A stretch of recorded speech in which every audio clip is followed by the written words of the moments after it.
mais aussi et surtout. L'élection générale en 2023 en RDC, l'UDPS parti au pouvoir est fin prêt à toute éventualité. C'est dimanche 10 juillet à l'esplanade du siège national de l'Union pour la démocratie et les progrès sociaux au cours de son entretien avec le candidat aux législatives en présence de la base. Le secrétaire général Augustin Kabouya a finalement présenté le rapport détaillé de la commission électorale permanente. Rapport Yasep Yangoyo.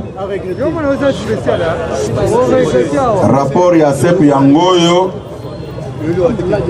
Oyo et reprendre la circonscription Nyonso. Cette fois-ci, IDPS doit aligner 500 candidats dans le siège Nyonso.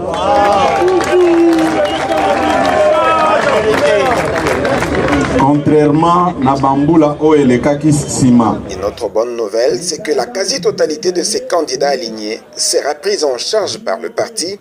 Mwanabouté a même rassuré de la disponibilité de la caution qu'il faudra pour le dépôt de la candidature. 90% il y a des candidats na biso parti et kozobango en charge.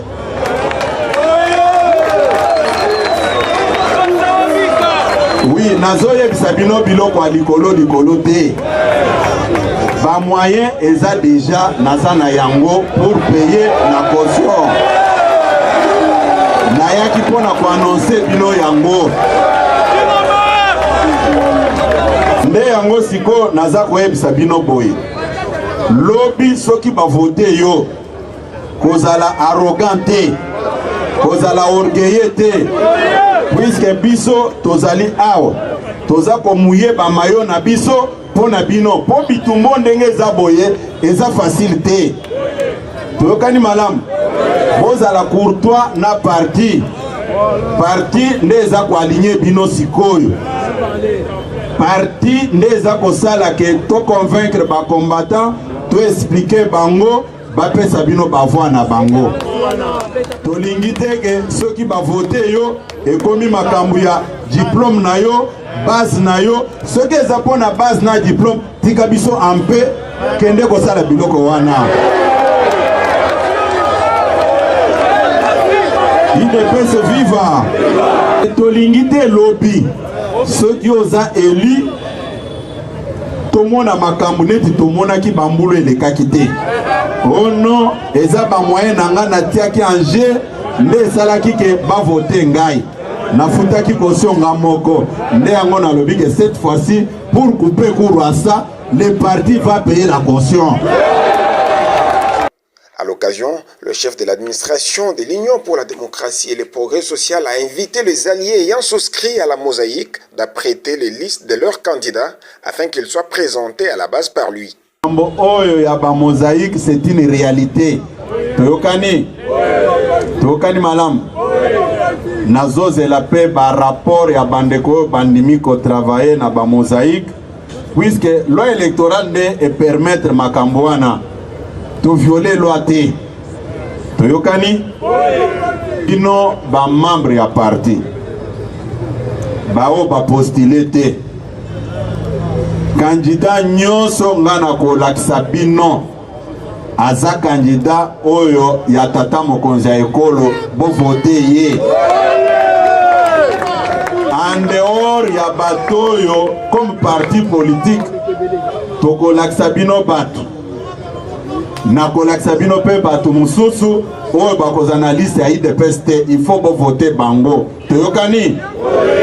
Conformément à son rôle du gardien du temple, Augustin Kabouya a invité militantes et militants non seulement à rester concentrés pour un résultat satisfaisant, mais également à faire échec à toute initiative tendant à perturber la bonne marche du parti, le cas par exemple de chantres désespérés du Congrès. Bato bazwaka mbongo na 2010 o basalaka congrès ya triste mémoire ya Rigini financier na bango wana azongi lisusu apesi mbongo na yebisaki bango bozongisa mbongo ya bato balingi te mais place nyonso bokomona mutu atie kamwa libaya ke azosala congrès na kombo ya IDPS bosilana na ye Toza kolanda malamu.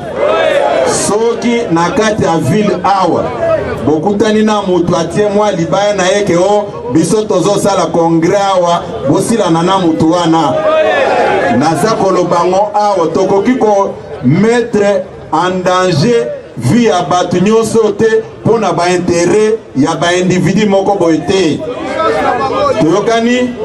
Par ailleurs, Augustin Kabouya a exhorté le candidat aux législatives à faire de nombreuses réalisations du chef de l'État, objet de leur discours de campagne. Un dépliant reprenant les réalisations phares de Félix Tshisekedi sera mis à la disposition de chaque candidat, a affirmé les gestionnaires au quotidien de l'UDPS. Soki oki mutu azoyebi soki bile ya président Tshisekedi eza négatif abotama na azaka na mayele te puisque mutu a mayele ajiskitaka na bachiffre ngai nakoyela bino badepliant ya baréalisation ya chef de l'État bino nyonso ntango bokokende na campagne il n'y a que ça comme parole de l'évangile o bokobando te ya batu toza koyoka na malamu. Dans la foulée, Augustin Kabouya a annoncé dans les 2 prochains jours sa rencontre avec le cadre en vue de la désignation des mandataires du parti. Étape ya mibale na kozela ba fédéraux batinda ba liste ya ba témoins pour la formation na bango. Après wana d'ailleurs il faut tous se concerter na ba cadre ya parti pour na ko désigner ba mandataire ou ba ko se déployer mbangu na ba province. À toutes et à tous, le chef du parti au pouvoir, Augustin Kabouya, a prêché la tolérance, l'amour et surtout l'acceptation de l'autre. Ba candidat na biso oyo ba postilaki. Toza na ba député na kati na biso awa. Bayebi ndenge mobeko ezali koloba. Nous devons fonctionner comme les gens d'une même famille. Makambu ya kosala o puisque moi j'ai des moyens o bandako pesa bato mususu bambongo balongola ba fiche na ba bandero la moninga ezate. À Kisantou, au bout des assises de la Convention démocratique du parti, l'UDPS avait résolu de désigner Félix Tshisekedi comme l'unique seul candidat président pour les futures élections. Augustin Kabouya a été désigné pour sa part le seul habilité à engager le parti auprès des tierces.